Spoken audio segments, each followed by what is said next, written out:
Welcome to Silicon Valley Asian Business Talk. This is Roger Chen from University of San Francisco. In this video program, we interview business leaders, entrepreneurs, and leading experts from San Francisco, Silicon Valley, Asia, and beyond. This program is sponsored by University of San Francisco Center for Business Studies and Innovation in Asia Pacific.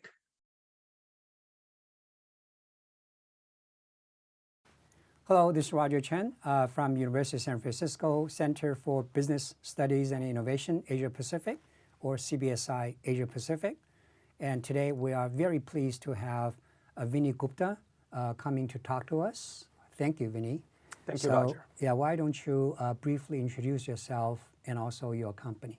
Absolutely, Roger. First of all, thank you for the opportunity to be here. It's an honor. Several of our students have been to your university. My vice president programs with a doctorate in education from USF. It's a great honor. My name is Vinnie Gupta. I am president of UCEazy, spelled as UCEazy, College Admissions Academy. Our mission is to help students stand out in college admissions. First question is, looking back your successful career journey, what are some of the enabling factors which you think is very crucial as a big lesson, to help your career development path? I'm just trying to compose my thoughts. So I think it's in my case, there are three things that go into this. So the first is that the problem we're trying to solve and the market that we are trying to go after, at least initially, was very close to my own journey. So there was that fit. As I said, that initially when we started UCEazy, we were trying to help students from immigrant families with college admissions. And that was very close to my journey, so that helped. The second is that in my own journey, I started my career back in India, and then in the US. I think that exposure to different cultures and working with people from different cultures, different value systems, that creates a different way of thinking. And sometimes, if I can say so, gives you a different way of thinking about problem solving, going outside the box. The third one is that my journeys took me through small companies. I worked for several startups. One of them was the very first one in this country, was a small company where on their own they were kind of just spinning their wheels, and I helped unlock them by, and this is very relevant to UCEazy and possibly for our listeners, is the power of niche markets. N-I-C-H-E. I've never figured out how to pronounce that word, niche or niche marketing. I'm a big believer in the power of niche markets. So this company, to your question about my own journey, this company was a software company in LA. Great founders and all that stuff, but they were taking a horizontal view to solving a software problem, which I guided them, and I said that this is, you're trying to solve a problem in a new manner or a different manner. The best way to do that is to identify a niche group, solve the problem there. I don't know whether you or your listeners or our listeners, if you've heard Jeffrey Moore, Crossing the Chasm, that book was written in the context of technology innovation. I think it applies to a lot of places. So with this small company in LA, I advised the founder to apply niche marketing. She supported that, and that company grew like crazy from that point on. That's a lesson that I've imbibed. So when I started UCEazy, coming back to your question about my Asian journey, I'm an Indian American. So the problem statement that we were trying to solve is students from families where the parents are immigrants, highly educated, professionally successful, affluent. Even those parents are struggling to support their children through college admissions and careers. This is the broad market.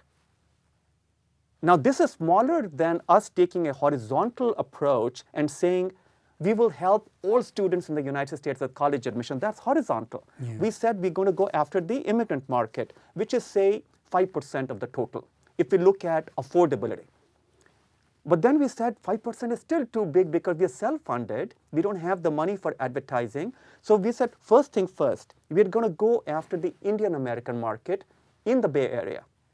Why? Because we understand this.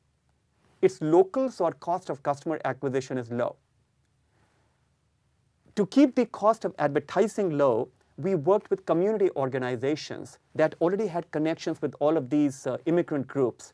It reduced our cost of customer acquisition. Once we got that right, we said, okay, what do we do next? Indian Americans in other parts of the country. What are they? New Jersey, Texas. So there is this bowling pin analogy model that Jeffrey Moore uses. I think it's an awesome framework. So if you can visualize bowling pins, 10 of those. So it's like the first bowling pin, start with that. Use that bowling pin to knock down adjacent bowling pins. Yeah. So you need to expand in two ways. Indian Americans succeed in one place, learn from there, cookie cutterize it. Indian Americans in Southern California, New Jersey. But then you apply a second framework. Who are the other similar groups? Chinese Americans. Where do we start from? Bay Area, or wherever else they're concentrated. Learn from there, cookie cutterize elsewhere. Third group, Filipinos, etc. So that is how the learnings that I had of this niche marketing thing, what it really helps with, and it's a huge lesson for me and for our listeners, is it's very hard unless you start with huge capitalization of some kind, which I didn't have. Imagine a pond and imagine an ocean, right? If you have this rock, if say this is a rock, and you drop it, where would the ripples be more? Yeah, the small pond, yeah. Small pond. Yeah. Now, if your competition wants to come after you, your ability to fend them off is much higher in a small pond. Why? Because you understand the nuances of the fish in that pond, Yeah. and word of mouth of that community will fend off competition. Because in that little pond, you become the first name. So Jeffrey Moore says, and I believe it, and it is like, whichever market you go after, say in 18 months or 24 months, grab something like 40% market share. Or this will be different for different markets, but a high enough market share where by the virtue of being the market leader, you create entry barriers for competition. Yeah. So just to summarize the answers to your question, how did my career help with this? I think international exposure, understanding two large markets and two different cultures, it helps in growth and problem solving. Second is my own journey through small and big companies. So this also helped me understand challenges of a small company, and also I can keep an eye on the horizon. This is where we need to go. I've also seen the wrong things that big companies do, so you know what not to do. We know that bigger companies at some point become enemies of their own innovation. Yeah. Right? And then the third is that I internalized the power of niche markets.